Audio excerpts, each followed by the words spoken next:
Hi, welcome back to my YouTube channel, K-Melody Drama Club. I'm Samantha, and if you're new here, welcome.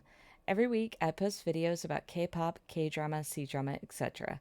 If that sounds like something you'd be interested in, hit that subscribe button and don't forget to hit the bell notification so you can stay up to date on all my latest content. San from ATEEZ once said, "You guys are potato, and me is also potato." And what better way to start out this video than with that? Today, I'm going to be talking about the K-drama, The Potato Lab.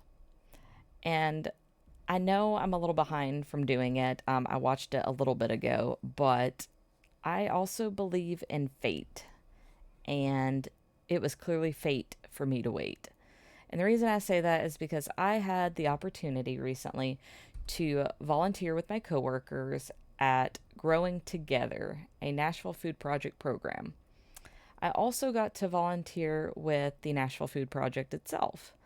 And the reason I'm bringing this up is because the Nashville Food Project's market garden program, Growing Together, engages farmers who are interested in growing produce to sell, generating personal income, and building community along the way.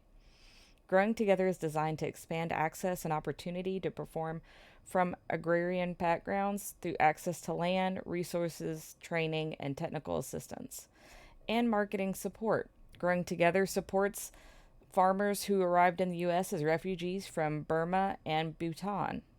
The National Food Project brings people together to grow, cook, and share nourishing food with the goals of cultivating community and alleviating hunger in our city. Now, the reason I'm bringing these up is because I had the opportunity to go and learn about what they do there, what they grow, and how they grow and harvest potatoes and other vegetables and even other types of produce that are only native to their lands. I also got the opportunity to personally cut up potatoes for many people. And I just thought that was a great way to segue into this video because in doing that volunteer work, I honestly I gained like an appreciation not only for potatoes but also for the farmers who grow them and the work that they do. And it was a very rewarding experience. And so, with that, I definitely recommend that if you're ever in the Nashville, Tennessee area, I encourage you to go check out both of those programs. And I encourage you to take some time out and volunteer for yourself because it is truly a rewarding experience. And honestly, it made me love and appreciate the drama, The Potato Lab, that much more because the entire time I was doing the work, I constantly thought about this drama. So it resonated with me when it came to this drama as well. So I could then honestly, even though I realized like they are paid actors for that show, I realized that the Potato Lab is paid actors. It is completely a drama. It is completely fictitious, but I still like could see the hard work that they were putting into it, and there are actual people that play in those actual types of roles in real life. The types of work that they do. There are actual researchers in the world that research potatoes that go around and are trying to then grow said potatoes and harvest them and then sell them just like our farmers do. Like that's a thing that exists. So while this drama is fictitious, the work that they are replicating is not, right? That kind of stuff actually exists. And so I grew an appreciation for all of that, to be honest. So, without further ado, we are going to get into the K drama, The Potato Lab. And if you haven't seen it yet, it is on Netflix and TVING. I've never heard of that before, but it is on there. And it's 12 episodes long. It's starring Lee Sun-bin and Kang Tae-oh, along with many other great actors and actresses. Lee Sun-bin plays Kim Mi-kyung, a potato researcher with 12 years of experience at the Potato Research Institute. She is a person who is crazy about potatoes and who is working on a secret potato herself. She is literally developing the next great potato, you guys. That is her dream. She is a strong and fearless, independent, yet stubborn woman, and she tends to embarrass herself quite often. But but she's smart, caring, and she's not afraid to put a man in his place while putting the fear of God in him at the same time. And we love a strong female lead. Yas. Um, I personally love her. I loved watching her the entire time, and I loved how independent she was and how fearless she was as a strong female lead. I love to see stuff like that in dramas. Um, Kang Tae-oh plays So Beko. I am so sorry if I butchered these names. He is a smart, successful businessman. He is so by the books that he tends to miss the people around him and how his work directly affects them. He is a person with a smile that would make any girl swoon. Facts. Facts. And a warm voice and crazy hot visuals, as though he were like on the cover of a soju manga. Okay? Crazy. At first, our Kim Myung bickers with him, uh, he has been appointed as like the new director of the Potato Research Institute. But gradually she starts to feel attracted to him and it ends up being like an in-office romance with him, which she vowed she was never going to do that again. And you do find out in the drama why she is against in-office romance, but they do try their best efforts to keep it a secret. It just doesn't quite go according to plan, like most dramas. Per usual with this, like, I am not a huge fan of other people's synopsises of dramas. I just feel like it leaves a lot to be desired. Like, Netflix said, and I quote, the drama is a passionate researcher's life takes a turn when a strict director arrives at her potato lab, proving that love can sprout in the most unlikely places. I mean, it's not wrong, but I feel like we could tell just a little bit more there. My drama list, which is one of my personal favorites, says the story is set in a potato research center in a mountain valley that depicts a refreshing romance between slightly screwed adults. This actually made me giggle so much. Like, yeah, kind of true, but also like, who wrote that? My drama list is typically where I go to for my synopsises, but also my awesome images that I tend to pull from dramas as well. They're a great resource for information. Um, and while, like I said, both of these synopsises are not necessarily incorrect, I just feel like there's a better way that they could have told that synopsis. I don't know. Even if I told it, I'd probably cringe at my own synopsis. So I guess I'm not one to nitpick, but I'm not a fan. I will probably always feel that way about drama synopsises. I'll probably always feel like there's not enough told. I don't know. Anyways, to make a long story short, our Kim Myung is working at the Potato Lab, which is owned by Sunyo Food, and Wanhan Retail, where she previously worked at, decides it's going to buy out Sunyo Food. Sobeko shows up at the Potato Lab Wanhan with Wanhan Retail. Now, Sobeko's job in that moment is to oversee the operation of the Potato Lab, reporting back his findings. And essentially what he's doing is he's looking at is the Potato Lab necessary? What do they do there? You know, is anyone working there that is not an essential worker? You know, someone that is not showing that they are providing that essential duty that is needed for that job or whatever, if you will. So he's basically there to oversee it, find out more about it, find out about its workers and what they do, and determine, can he fire anybody to cut costs anywhere in order to save the lab, or do they need to completely scrap the lab because it's not really all that necessary? So that's why he's there.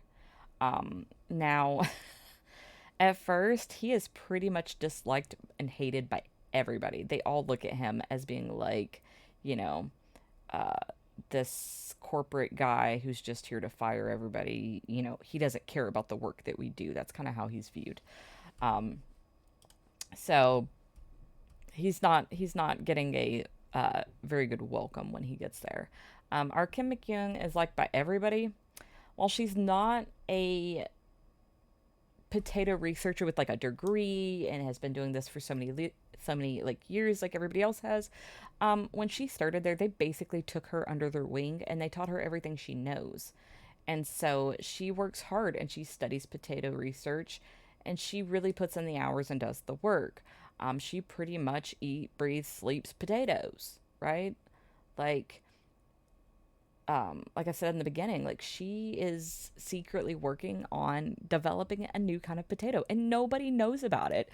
When you're watching the drama, she actually, you find out towards the end, she has a greenhouse. She has her own greenhouse on the property and it's full of potato samples that are growing and she's got them labeled. And like, this is what she does in her spare time, guys. She doesn't really have a life. I hate to out her like that, but she don't. She don't really have a life. Her life is potatoes.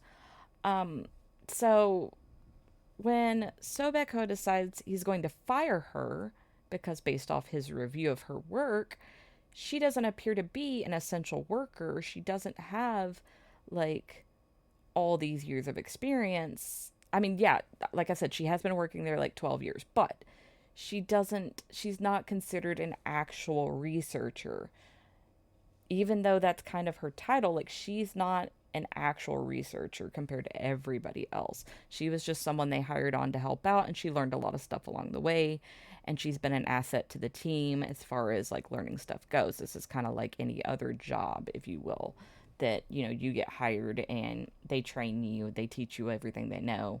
But at the end of the day, you did not go to school for that. You did not, have plenty of experience working at other, local potato farms or potato labs. You were not experienced. You just learned it while you were here. And so he doesn't know, though, about her greenhouse where she is actively growing new potato samples and doing the research. He doesn't know about that. She doesn't talk about it.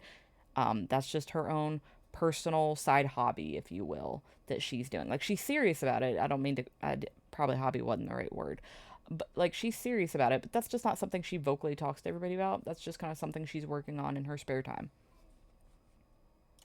Now, while she is upset at first about getting fired, she decides to do something that most of us wouldn't have even done, to be honest. I don't know anybody that would be like, oh, I'm getting fired. Well, let me just stay here for the next, I don't know, 3 months working until my official end date to keep helping you out. I don't know anybody that would do that, but she did. You know why? Because she cares about potatoes.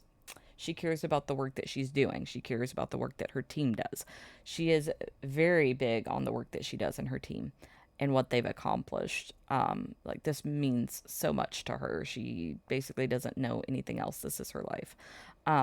So she's like, can I stay on until my last date? And finish continuing my work and my research. And he's like, yeah, sure. Because it's not like they've hired anybody to replace her yet, right? Matter of fact, they do end up hiring somebody and she ends up training them. But I digress. We're getting ahead of ourselves. But she decides to stick around and keep working. And like I said, I don't know anybody that would do that. I wouldn't do that. Like, that's crazy. But kudos to her. Like I said, she is nothing if not dedicated to her life's work. So for now, she's sticking around. She continues to work like normal. She asks that he doesn't tell anybody because she knows that her team would be very upset if they found out that she's been fired. And so she doesn't want to let anybody down. She doesn't want them to feel bad or feel sorry for her. So she asks them to, keep this between us for now. And she continues to do her work like normal. So Baekho realizes, he's going to have to stay at the potato lab longer than he anticipated. And so he decides to find a closer place to stay to be an easier commute from, like home to work. This man also has no life. So it's not like he's got extracurricular activities going for him. He just wants whatever is the easiest way to commute back and forth to work. And so he ends up finding a close place, which happens to be Kim Mi-kyung's brother, who owns land and basically turned that land into, I don't want to say bed and breakfast, but kind of like that concept. Like he rents out, like a little housing cottage or whatever. He rents it out and he will provide food for you. He provides food for a lot of the farmers, has like a coffee shop on the land. Um, and from my understanding, Sobekyo is his like first customer. So he's like, we got to make sure everything's great. We got to make sure we're really nice to him. When Kim Kyung finds out he's coming to stay there, she's like, I've got my own plans. Forget that. She goes to the local farmers because how the property is set up is like you have their little property area, but then they are surrounded by local farmers. So she is like friends with all the farmers. She talks to all the farmers. She goes there and um, if I remember correctly, she takes him like some food or something. And she stages this entire scene where she starts sobbing. And they're like, oh no, what's wrong? What's wrong? And she decides to basically tell them that Sobek is a terrible person and, like, just makes him out to be this awful person. And so the farmers then turn against him in her defense, um, and just make his life absolutely miserable. They bring him this like weird contract saying he needs to pay the farmers for living there, and he's like, "What? No." And then like the farmers then decide, well, we can, because it's our land that surrounds this property, we can then start just blocking roads. You won't make it to work. So essentially, they make his life miserable. Bless his heart. Um, and Kim Mi-kyung, who lives with her brother on the property, gets to just watch and enjoy the fun. She lives on the property, and as does her best friend. Her best friend is Ong Ju, who is played by Kim Ga-eun. I apologize if I butchered that. My pronunciation's not great. I am working at it. Um, Both of them stay with Kim Mi-kyung's brother. We love Ongju. Her character's personality is fantastic. She is very bubbly. She's crazy. She's wild. She's also obsessed with shoujo manga. And she is secretly in love with Kim Mi-kyung's brother. Go figure. Nobody saw that coming. That sounds like every drama. Um, so um, while our Sobeko is, living the difficult life with the farmers and trying to make his commute to work, he ends up having to ride a lot of times along with Kim Mi-kyung, because he can't get off the road. Like they find crazy ways to block the roads and like make it absolutely impossible. And so he ends up having to hitch a ride with her a lot of the times to work. And she doesn't make it easy for him either. She drives a like work truck and she makes him sit in the back of the truck bed, and she will purposely like hit things to where he goes flying, and all of a sudden he gets to work and he is filthy and she is wild and we love it. Um One day though, after work, everybody goes out for drinks, and so Beko, to be a good sport's like, yeah, no, I'll join you. I'll join you guys. I need to make good with them, right? I need them to like me. So he decides to join them in drinks. Everybody gets drunk. Um, Kim Mi-kyung and So Beko have to find a way to get back home, so they call somebody. And they're both riding in the back of a truck bed down the road. Um, So Beko passes out for a little bit, and Kim Mi-kyung puts like a jacket or something over him and shoves him and is like, no, don't lean on me. But by the time they get back to the ranch, if you will, all of a sudden, like, Kim Mi-kyung's singing a different tune. She's all of a sudden seeing our Sobeko in a different light. All of a sudden, he starts looking like this hot director from the cover of a shoujo manga called Taming the Hot Director that our Unju kept showing her, and was like, he looks just like him. Look at this. All of a sudden, Kim Mi-kyung starts visualizing him, and like it's so funny how they depict this whole scene. They literally have it looking like the cover of the manga, and then it shows Sobek like dressed almost in like a cosplay look to look like the cover, and he's just like wearing these sexy glasses. He looks really hot, and she's like, And you just see like almost like sunset colors behind her head. It's weird, but she is like visualizing like he's in front of her. And so she's super drunk. She's acting on this, right? So she leans in, they end up kissing. And I had to go back and rewatch this whole scene, and I laughed the whole time because it's so funny. When they get done, she gets out of the truck and she's like, "Good night." And like he's looking at her like, huh? And then he goes back in the house. After this happens, he goes back to like his little place he's staying in, and he collapses on the floor and just goes, "Why? Why? Why?" And so we realized at this point that he is the type that overanalyzes everything, and it drives him crazy. He is shown the next morning on the couch with grass in his hair and hedge clippers. And I know what you're thinking. Why does he have hedge clippers? Well, I'm going to tell you. So, that after the kiss that night, he started overanalyzing it, started questioning it, like, why did that happen? What, does she like me? Why did that happen? So he goes into clean frenzy, which I guess that's a thing. I don't know. I've never heard of being drunk, and the idea is that you want to clean, but everybody's different. So he decides he wants to clean. So he starts cleaning the kitchen. He starts organizing his fridge and making sure every bottle is in its proper place. Like he's crazy OCD, I think. But anyways, he does all that. He starts ironing his shirts so that they look perfect. He then decides, I'm going to go outside and start, trimming some shrubs. This man is going crazy. And then 3 o'clock rolls around. He crawls in bed. He's laying in bed and he tries to go to sleep for like half a second and then decides, nope, I need to be back up. And so he goes back outside and goes back to trimming shrubs until whatever time his alarm went off. And so that's when we see him on the couch and his alarm goes off and he's still thinking about what happened and overanalyzing it, and he can't make heads or tails of it. And then our Kim McKeown wakes up and she's in a bathtub. So she passed out in a bathtub, which sounds about right for most of us, I'm sure.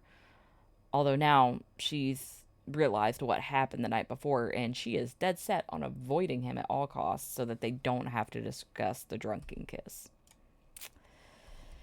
He does finally confront her and talks to her about it after a long day of basically her pretending like she forgot what happened. She blacked out, and he's like, "Oh, did you? Oh, did you forget? Oh, you blacked out? Well, let me remind you." And he tries to like pull basically pranks on her. Like, "Oh, well, you borrowed money from me, so you now owe me money." And she's like, "What?" And he's like, "Yeah, you need to send me money because you blacked out." And she's like, "I don't remember that." And he goes, "Yeah, you don't remember." And so he does this whole charade like all day long. He even helps her with a huge event that she has to go to.